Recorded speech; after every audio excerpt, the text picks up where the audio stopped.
Community Cats Podcast. Ready? Let's go.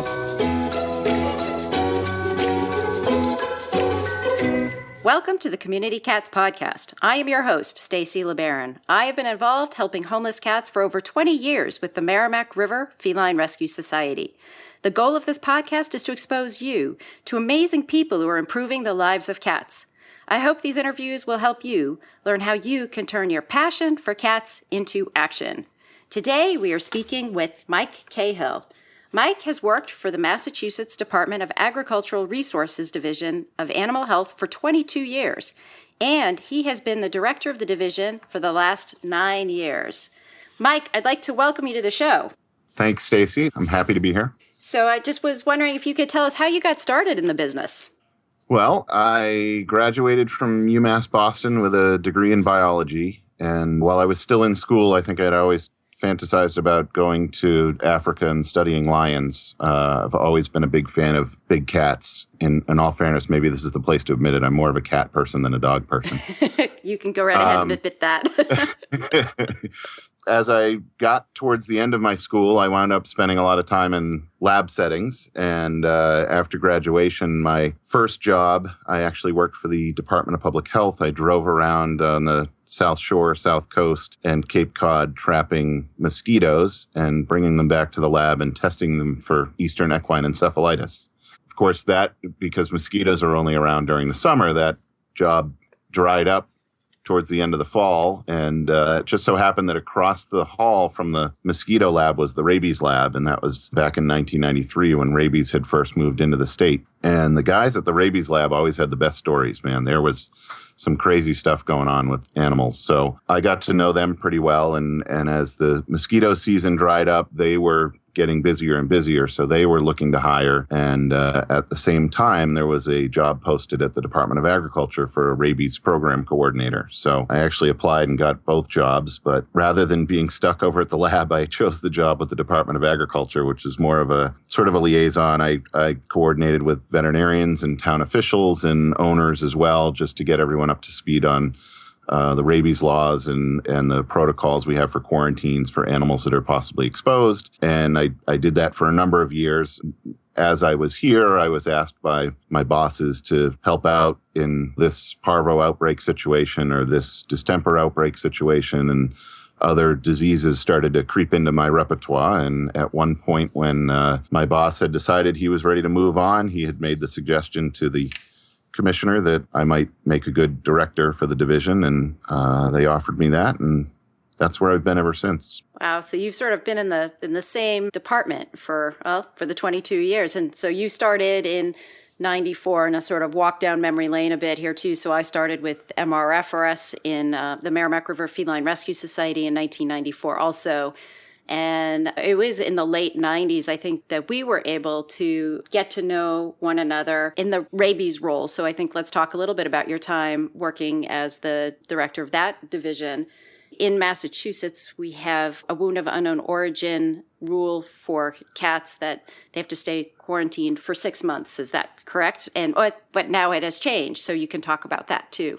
Correct. So yeah, that has changed. Our concern is Massachusetts is now a rabies endemic state, meaning unlike an epidemic where a disease might wash through an area, we know that it exists in a fairly regular frequency among the wild animal population. And for that reason, we have to continue to be concerned about domestic animals that are possibly exposed to raccoons or foxes or skunks or some of the other wildlife species that transmit the disease.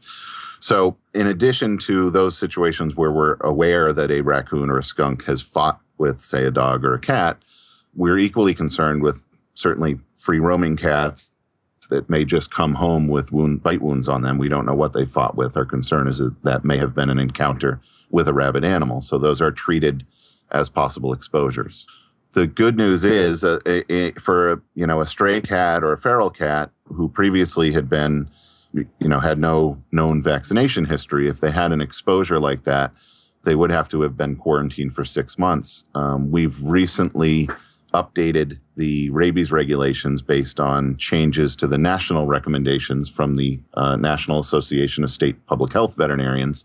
They've done enough research to understand that the rabies vaccines are far more effective than we thought they had been. And also that we've got a pretty good understanding of really what the longest time frame a dog or cat could incubate the rabies virus before showing signs. So for an animal that's never been vaccinated, they do still have to do a relatively lengthy quarantine, but it's only 4 months now instead of 6 months, which ideally is a little bit less intrusive. But what's even better is if we have some proof that the animal had received a rabies vaccine at some point in the past, they can get a booster shot immediately, and they only have to do a 45-day quarantine.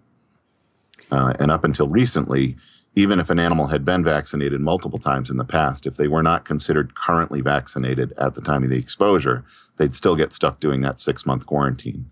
But at this point now that we know enough about if you've had vaccine in your system before, you get a booster shot, you get a pretty good response from your immune system. And we do believe that virtually any animal that's received that booster shot is going to have enough protection to prevent disease. So with regards to identification, with regards to a community cat, if the cat is ear-tipped, that is enough information to prove that it has been rabies vaccinated, or is that not enough information?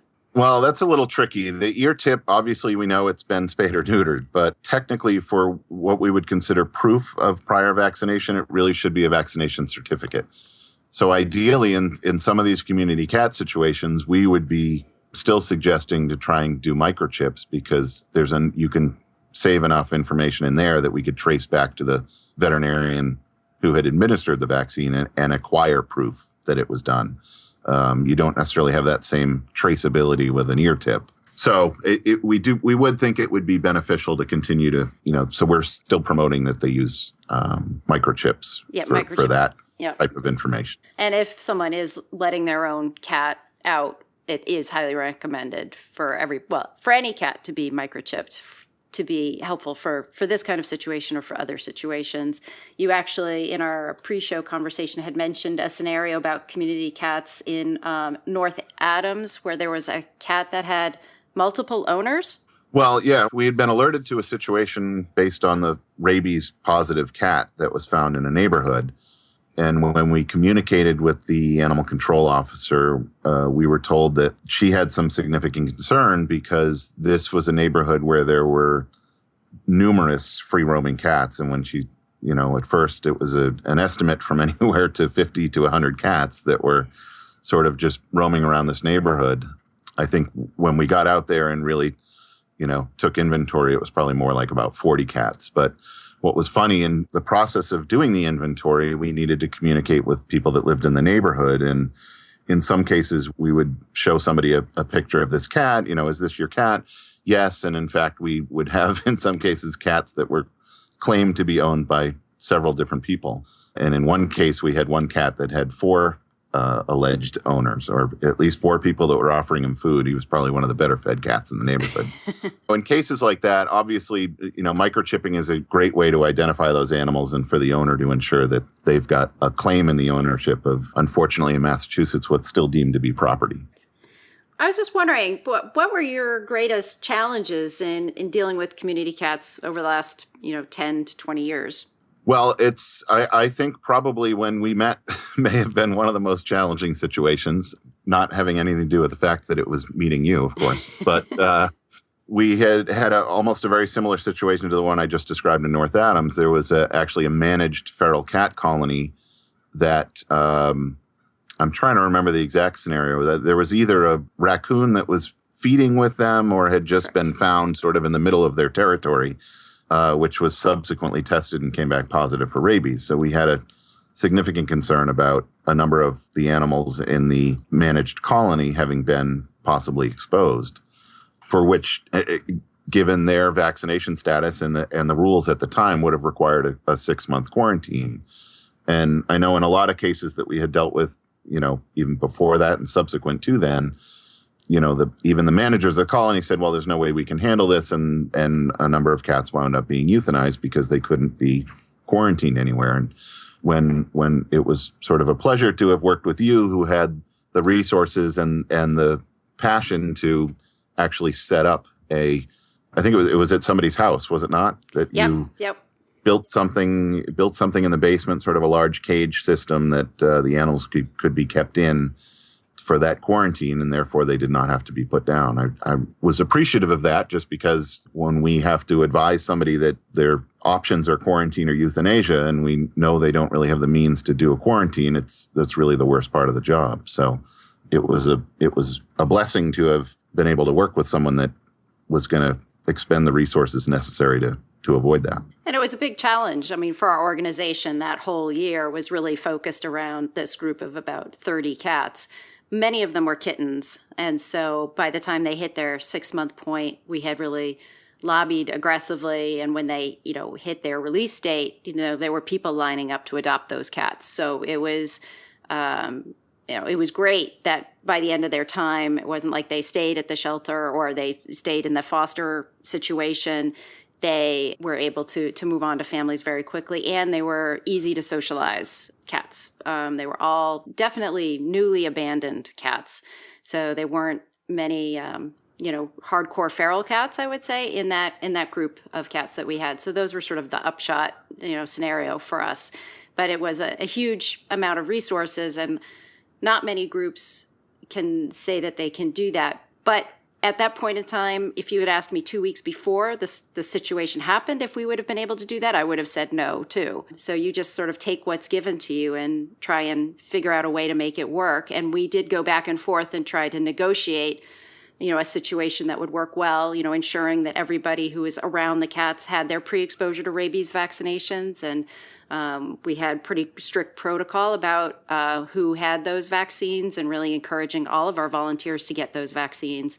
If you're handling cats that you don't know where they've been, getting those vaccines is very helpful. But yeah, it was a great way to get to know you, and we were able to continue to work together over the years. But it was definitely a challenge, and definitely one of my greatest challenges too. You bring up an important point there, though, is that, I greatly appreciate the people that are out there doing this work, but we want to make sure that they remain healthy so they can continue the work. So it is something that they should take into consideration, and getting the pre-exposure shots is a lot easier and less expensive than receiving the post-exposure shots. If you're not protected up front and you have an exposure, then that's a sort of a little bit more invasive and expensive treatment. So it's definitely advised of anyone that's handling cats out there that we don't have medical histories on. My understanding, too, is the health insurance industry 15 years ago may not have covered pre-exposure, but I believe they are starting to cover it. And if you advocate hard enough, you should be able to get coverage. But obviously, each policy is different and has its own rules and regulations, so you'd have to check with your own provider.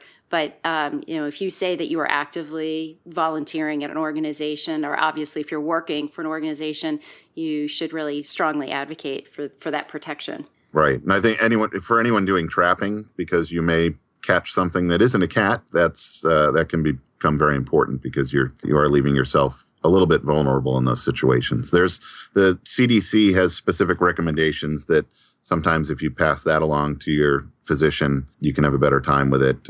There's also specific recommendations that come from the Department of Public Health, certainly for animal control officers, but I think they would probably be happy to provide a similar letter for anyone that was actively out there, trapping and handling cats with unknown medical histories. And now let's take a moment to listen to a few words from our sponsors. Ready to make a big difference for cats in your community? We've got an exciting opportunity that can jumpstart your efforts.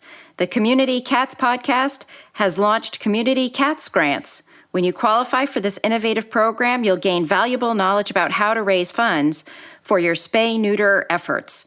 Plus, we'll match the funds you raise up to $1,000, doubling your ability to make a difference for cats. Fundraising doesn't have to be scary. We'll be with you every step of the way. Check it out. You can find all of the details on the Community Cats Podcast website under our education menu. Let's join forces to make the world a better place for community cats.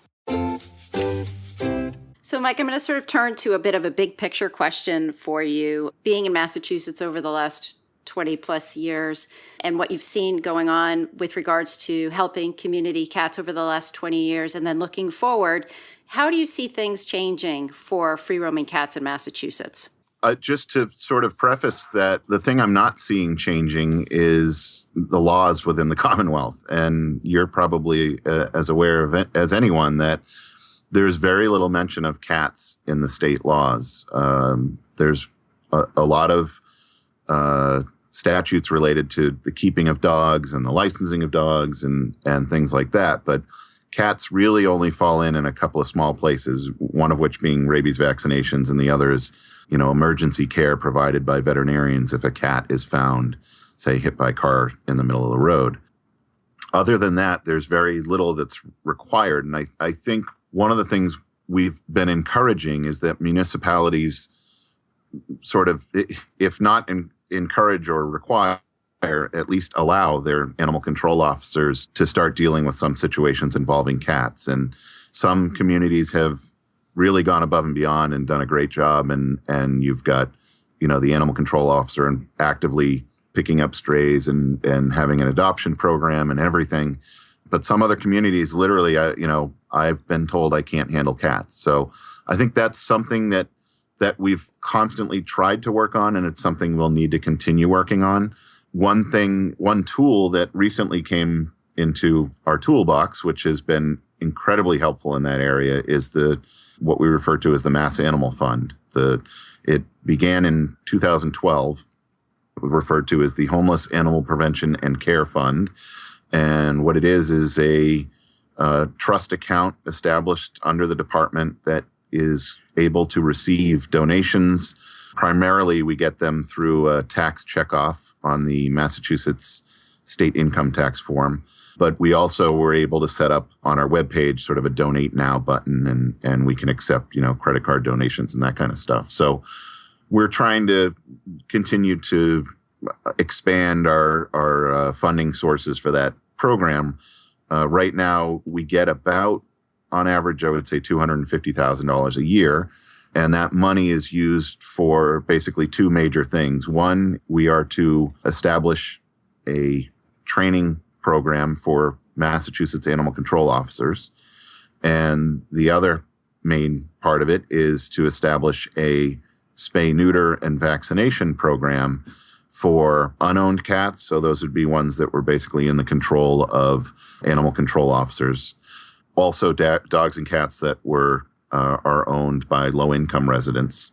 And we've also carved out a percentage of that to be used for feral TNR programs when that money's available. So we're really looking to, part of the effort was to sort of do a blitz and get as much of that money out there and get as many animals as fixed as possible, certainly in the free roaming and stray and feral cat populations, so that if you can sort of knock down a number of the breeding animals, then ideally you have some breathing space to deal with the ones that are in between. So we've been really happy with our response to that program. It's something we're still building. We have about 25 veterinary providers that accept vouchers for free spay neuter surgeries, and we reimburse the veterinarians directly that are signed up with us with the program.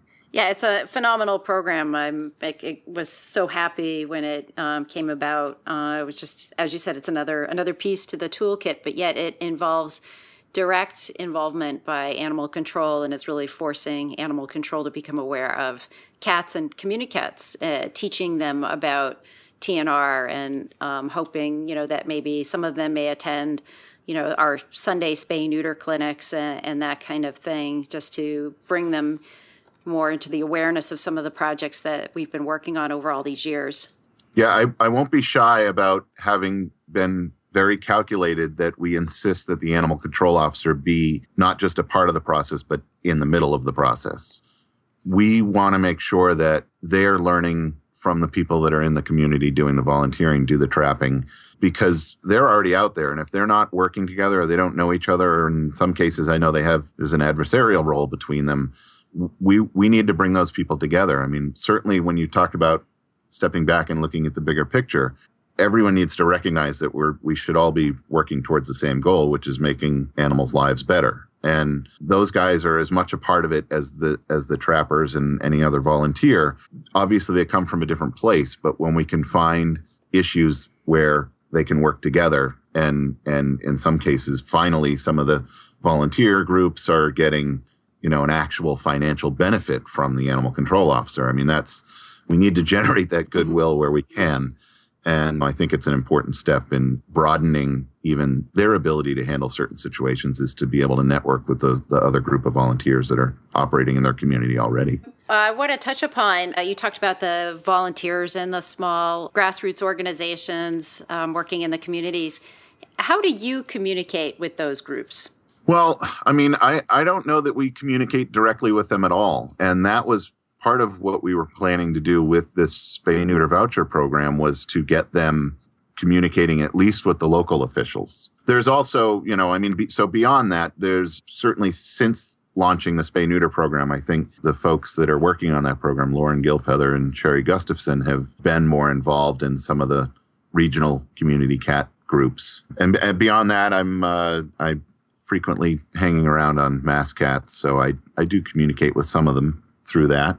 But in general, there's not necessarily a lot of direct communication unless, someone runs into a situation where, they might want to tap into what we set aside as an emergency fund within the spay-neuter voucher program. So if we had like a hoarding situation or like that rabies situation in North Adams, we can try and concentrate a number of funds in one small area and try and get a situation resolved, or at least to a more handleable level.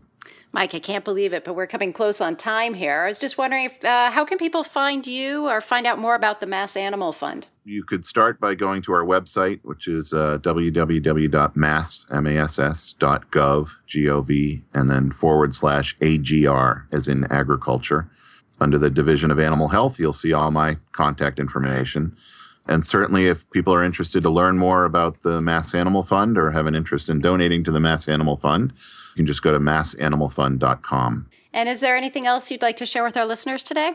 As I was alluding to just now, I want to thank you for all the work that you've done over the last 2 decades, and all of the other volunteers and trappers and everyone else that's out there that's trying to improve the lives of cats. That is something that we are also passionate about. We don't always get the same leeway that some of the nonprofits can do, but we certainly support all those efforts, and we recognize that without all of those efforts, the cats would not be in the position they're in now, and we hope to continue to work together to improve that. Mike, I want to thank you again for agreeing to be a guest on my show, and I hope we'll have you on in the future. Thanks, Stacy. Thank you for listening to a Community Cats podcast. I would really appreciate it if you would go to iTunes and leave a review of the show. It will help spread the word to help more community cats.